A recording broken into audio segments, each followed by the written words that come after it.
राज्य बना। इसलिए हम लोग एक पास विश्वास करके देखिए, आज जो घटित हो रहा है इस राज्य में उस तस्वीर में जरूर बदलेंगे। ये बात हम आपको कहते जाते हैं। पहली बार लोकसभा का चुनाव तो ये कहीं ना कहीं बहुत बड़ा बात है। धोनी के बहुत आशीर्वाद मिल रहे हैं।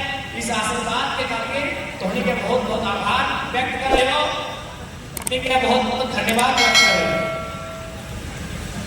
चूंकि आज 24वें साल में हमने प्रवेश कर चुका है। झारखंड राज्य अलग है। आज इस राज्य की अगर अलग अलग बात कहा तो रामगढ़ जिला, हजारीबाग जिला, चूंकि पूर्व में रामगढ़ जिला हजारीबाग जिला के अंश है, यानी इस जिला के भली भांति मालूम है कि किस प्रकार से अलग झारखंड राज्य की लड़ाई लड़ने वाले। इस जिला में असंख्य नेतृत्व चलते, जगह में एक यादगार नाम टेकलाल बाबू के हमेशा हुआ है। ऐसा असंख्य महापुरुष चलते, आंदोलन तैयारी है। जब उस कालखंड में जब विनोद बाबू, दिसंबर शिबू सोरेन, कॉमरेड एक निर्मत के दौर है, उस समय में इस क्षेत्र से भी असंख्य लोग अपन घर से बाहर निकल के अपन आने वाला पीढ़ी के अलग झारखंड राज्य के निर्माण में अपन भूमिका दे ले ना। यहाँ जितना हम बैठले है, हमरा पूरा विश्वास है कि तोहनी ई पीढ़िया ना सही, एक से पिछलका पीढ़िया में कोई ना कोई तो जरूर हतो कि झारखंड राज्य के अलग करे में या तो जेल के हतो, या तो पुलिस के लाठी खा लतो, या तो केस मुकदमा के सामना कर ले हतो।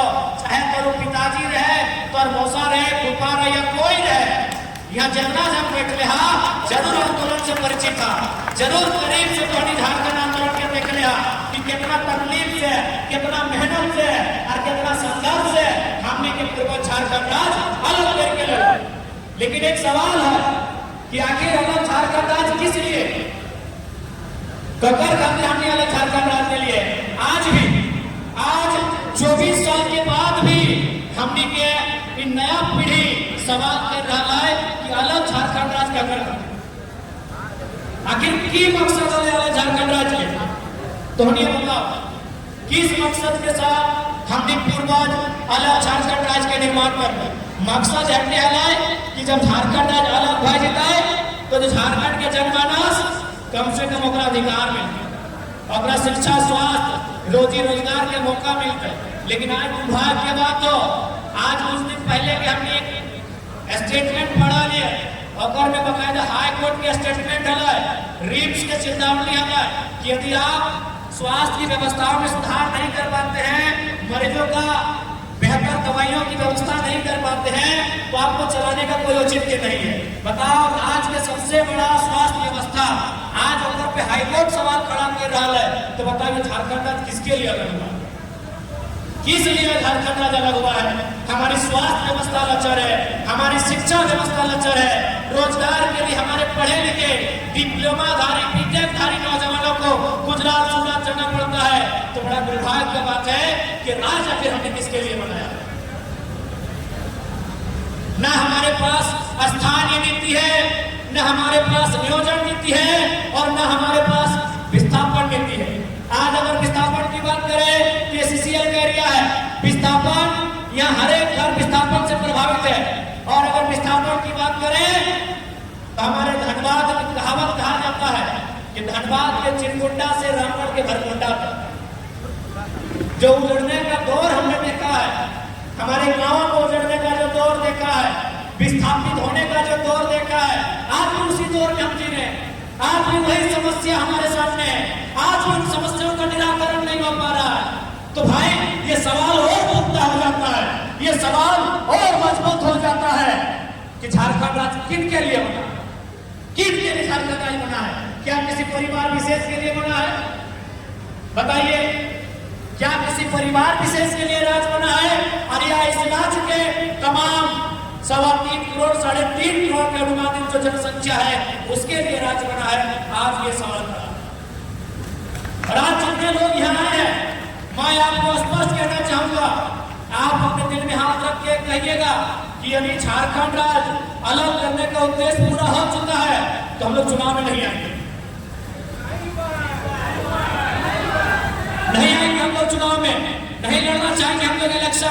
क्योंकि हम लोग विधायक सांसद बनने नहीं आए हैं। पहला बात हम लोग कहेंगे, यदि विधायक सांसद बनना होता तो आज दिल्ली के लोकसभा में हमारे साथ हमारे और एक साथी भी मेंबर ऑफ पार्लियामेंट का शपथ ले रहे होते। दोनों राजनीतिक दलों ने हमें सीधा ऑफर किया था कि आपका और एक लड़का को हम मैनेज करेंगे। हमें 3-4 सीटों को चुनने का अवसर दिया था कि आप इन 3-4 सीटों में 2 सीट चुनिए, एक में आप खुद लड़िए और एक में अपने किसी लड़के को लड़ाइए। और पढ़े लिखे नौजवान है हमारे पार्टी में जितने भी चुनाव लड़े, चाहे देवेंद्र जी रहे चाहे संजय जी रहे, सब पढ़े लिखे नौजवान है। अगर हम लोग केवल 2 दिन का समय लेते हैं और एक बार फीडबैक लेते हैं, हम लोग तीसरा दिन बोल देते हैं कि किस पार्टी के साथ जाने से हम लोग एमपी का चुनाव जीत जाएंगे और आपसे भी छुपा नहीं है। आज 5 सीटें को किनके पास गई और 9 सीटें किनके पास आई, आपसे छुपा नहीं है। दोनों पार्टियों का सीधा ऑफर था,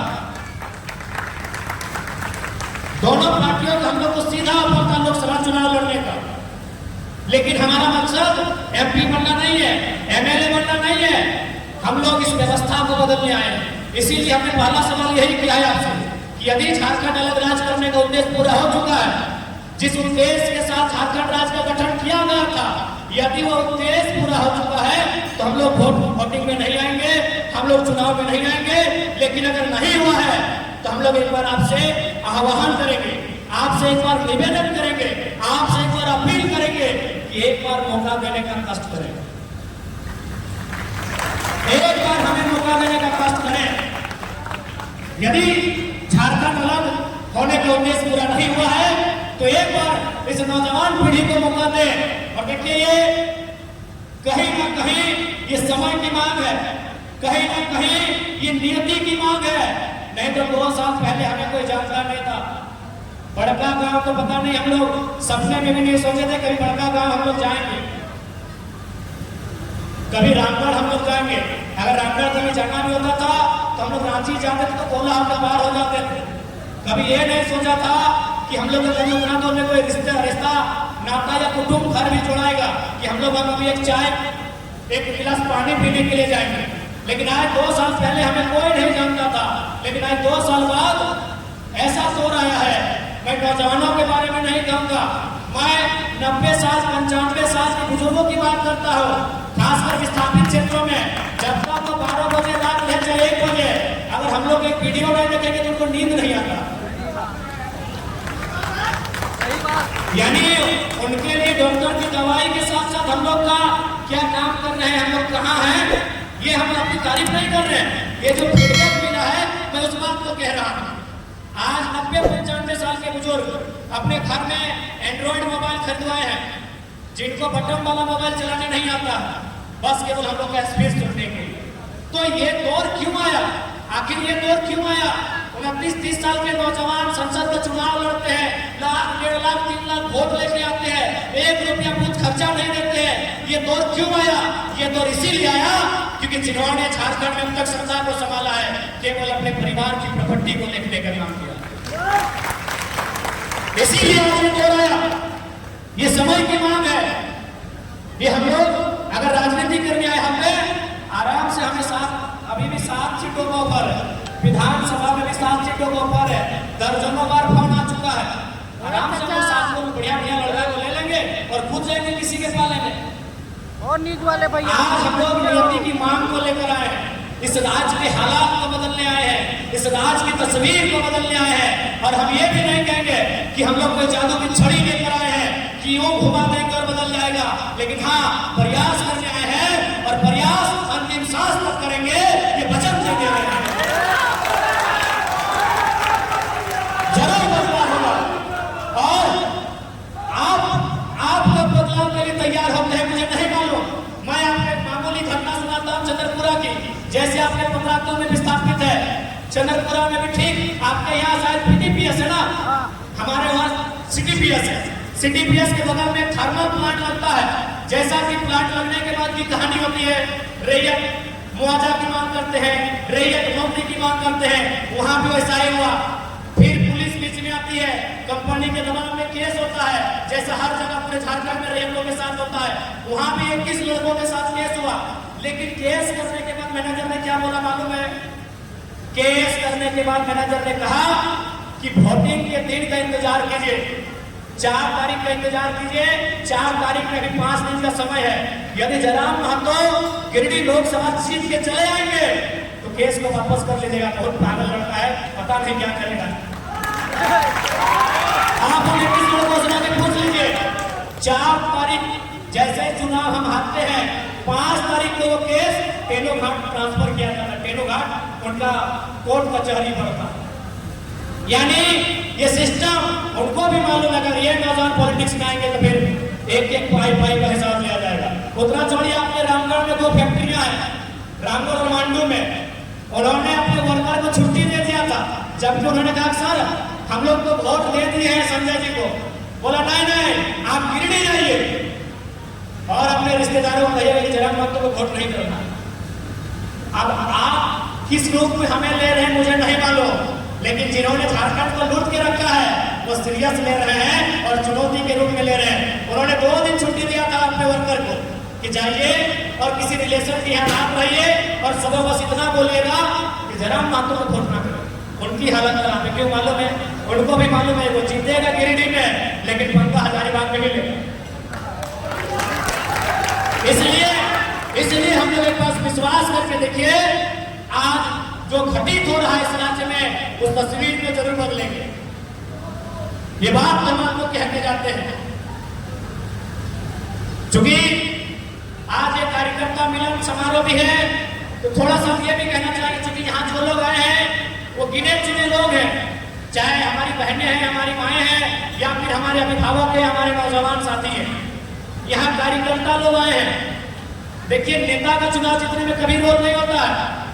न संजय जी हर एक बूथ में गए हैं, न जयराम महतो हर एक बूथ में गए हैं। चुनाव जीतने का काम कार्यकर्ता करते हैं, केडर करते हैं। यानी यहाँ आप सभी कार्यकर्ता हैं। ये कोई जनसभा नहीं है, ये कार्यकर्ता सम्मेलन है। इसलिए मैं आपसे कहना चाहूंगा, मैंने बचपन में एक फॉर्मूला एक इंग्लैंड के कोच से पढ़ा था। उन्होंने कहा था कि किसी भी चीज को आपको जीतना है, क्योंकि वो क्रिकेट टीम के लिए कह रहे थे। लेकिन आज हम चुनाव के संबंध में कहेंगे कि अगर जीतना है तो आपको 3D का फॉर्मूला के साथ चलना होगा। पहला डी से होता है डिटर्मिनेशन। डिटर्मिनेशन हम लोग हिंदी में बोलते हैं इरादा। इरादा यानी अपने मन में ठानना कि हाँ, हमने मन में ठान लिया है कि रामगढ़ विधानसभा से जेपी केसस को जिताएंगे तो जिताएंगे, मांडू विधानसभा से फलाना को उसके लिए मेहनत करेंगे तो करेंगे। ये होता है डिटर्मिनेशन, यानी इरादा जो हम मन में ठानते हैं। दूसरा डी से होता है डेडिकेशन। डेडिकेशन का मतलब होता है समर्पण। समर्पण का मतलब होता है कि आज बारिश हो रही है लेकिन लोग इंतजार कर रहे हैं, आप फिर भी भीगते भीगते या फिर बारिश की चुनौती को स्वीकार करते करते कार्यक्रम में जाते हैं। तो समर्पण कहते हैं, डेडिकेशन कहते हैं। और आप जब इस कमरे में बैठे हैं ना, यहाँ डिटर्मिनेशन भी दिख रहा है कि आप संकल्प लेके आए हैं कि जब तक जयराम बाबू अपना भाषण खत्म नहीं करेंगे हम लोग घर नहीं जाएंगे। आप डेडिकेशन में भी बैठे हैं, आपकी ओर एक भी पंखा नहीं है, आप पंखे को घुमा रहे हैं लेकिन फिर भी बैठे हैं। इसे डेडिकेशन कहते हैं। लेकिन एक चीज की कमी है किसी बात में, डिसिप्लिन कहते हैं। डिटर्मिनेशन साफ साफ दिख रहा है, आगे भी दिख रहा है, पीछे भी दिख रहा है, बाहर बैठे उनमें भी दिख रहा है, डेडिकेशन भी दिख रहा है। थोड़ा डिसिप्लिन नहीं दिख रहा है। हो सकता है हम में भी नहीं दिख रहा हो।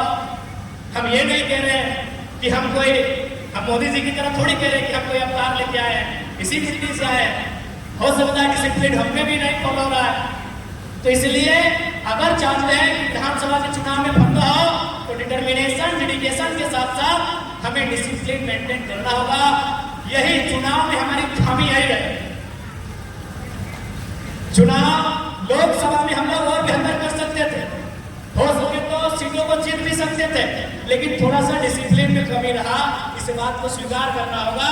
इसलिए एक मूल मंत्र यह भी रहेगा हमारे तमाम कार्यकर्ता के लिए 3D, determination, dedication, the last discipline. और साथ ही साथ डी के साथ CCC भी होना चाहिए। सी यानी कोऑर्डिनेशन, एक दूसरे को कोऑर्डिनेट करना होगा। कोऑपरेशन, एक दूसरे का सहयोग करना होगा। और सबसे महत्वपूर्ण कम्युनिकेशन। हमें कम्युनिकेशन नहीं है, कम्युनिकेशन यानी बातचीत। ये देखिए मंच में 15-20 साथी हैं, सभी रामगढ़ के हैं, लेकिन पूछेगा ना आखिरी वक्त कब एक दूसरे से बात हुई है? कम्युनिकेशन क्या है हमारे लिए? आज हम उस दौर में जी रहे हैं कि इंस्टाग्राम में हम लोग रोज 25 लोगों से बात करते हैं, लेकिन खुद के भाई से और बहन से अगर सुबह मिलता है तो हम लोग उसका हाल समाचार भी पूछ नहीं पाते। उस दौर में हम जी रहे हैं। तो इसलिए अगर किसी संगठन को जिंदा रखना है तो कोऑर्डिनेशन, कॉपरेशन और कम्युनिकेशन होना चाहिए।